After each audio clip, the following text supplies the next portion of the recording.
All right, here we are again with another episode of Watch and Shoes. The watch is the Invicta Hybrid Venom Reserve. I believe that's Sub-Aqua Venom Hybrid.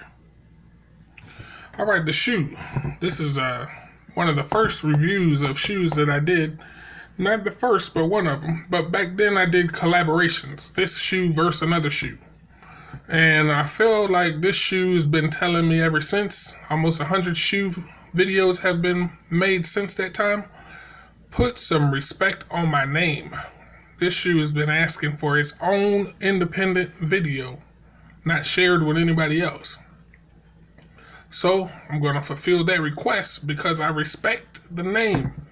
I hope you all do not sleep on Haan. Haan. Let me show you how serious this shoe is, in case you didn't see when I was putting it up against the Clark suede shoe. First, I like to show you the stitching here and the precision of what the requirement must. The requirement must have been 1 millimeter. 1 millimeter away from the tip of the leather. We have extremely well executed stitching, and it maintains that 1 millimeter. I'll talk about that momentarily. That's where this side of the leather meets that side. That little bitty stitch they have down in there goes all the way down. But right now, we're focusing on this stitch, that stitch, that stitch, and how well that stitching is executed throughout this shoe. The tongue, men's size 12.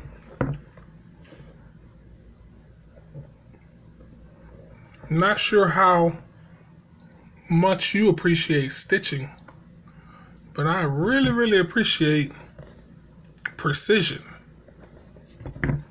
And this shoe, unlike any other shoe I have, is precision 101 and precision 404 or 450.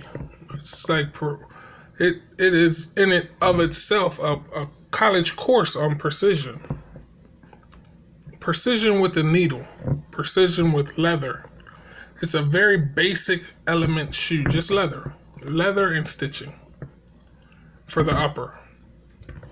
Not only is it leather and stitching at its finest, it's whole cut leather, which you know I'm a fan of by now. If you made it this far through my videos, whole cut leather meaning one piece of leather for the shoe. If you'll see this leather here, you can follow it all the way down to the base. Right there. No interruption, all the way down. They pizzazzed it up a little bit here. But if you follow the leather from front to back instead of up to down, there's no interruption there. But if you go from back to front, let's go from the back all the way here, you'll see that this leather also is not interrupted. It's not broken. It's not sewn together with another piece of leather. To the front. All the way around. We'll go through this same one on this side. Solid piece of leather. All the way to the back. So it's actually a whole cut. And they took a whole cut leather shoe and they put a little slice here so they can have this lacing system installed. They could have just poked holes right here, drilled holes and installed them there, but they pizzazzed it up a little bit. I've not seen this style before. I thought that was pretty cool and maintained the whole cut nature of the shoe. So many things in this shoe I've not seen before. This will be another one. Just out of the blue, it's not There's a million ways to put a pad here, and they chose the most complicated way imaginable. By having a whole cut design shoe,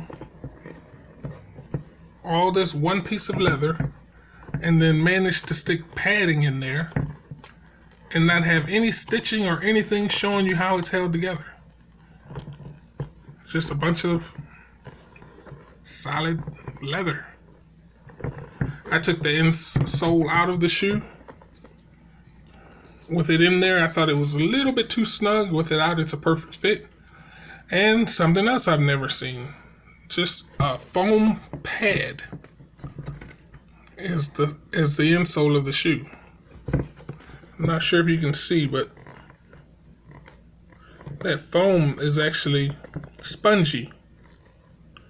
Not showing too well, but it's a spongy foam, so it's an extremely comfortable place to park your feet. So there are some people, I've seen videos where people think a guy from the Philippines, he gives Cole Haan a lot of respect, and they are due a lot of respect. This shoe is I can't say enough good about this shoe. The center part is spongy here, the white. It's spongy, bouncy. And of course the white in between the rubber is bouncy. I've worn the heck out of these shoes and you can't tell. Mainly because Cole Haan chose a very high quality rubber for the base of bottom of the shoe. Extremely, extremely hard. And they put that up against a very soft material. And another soft material in the black. And it makes for a very comfortable walk while wearing a whole cut leather tennis shoe. Only other person to make a whole cut leather tennis shoe would be the Nike with the perforations and the nubuck suede, nubuck leather. That video, if you just scroll down, you can check that one out as well. But it'd be tough to say that Nike made a better shoe. Those are just two really good shoes. This one and that Nike Vapor Max suede nubuck whole cut. Very strange sounding. It was a very strange looking because I'm not used to Nike going this level of quality. Whole cut leather, premium leather, one whole piece. But they did. They stepped up and made a really nice shoe. It challenges this shoe. I think this shoe steals the show because of that leather. That's just a beautiful patina on that leather. And it's aging beautifully. So it's aging and it's looking like a more expensive shoe as it ages. That's very hard to pull off. But Cole Haan, they pulled it off. Much respect to Cole Haan for this shoe. I hope you enjoyed checking it out. I put the laces in. I'm sure they came with some rinky-dink laces like most people in the shoe game do. They give you some pretty corny laces, but I put those in. All right. Thanks for watching another episode of Watch and Shoes. I've just given Cole Haan the respect due by giving this shoe its own independent video. And it was well deserved. Thanks again for watching.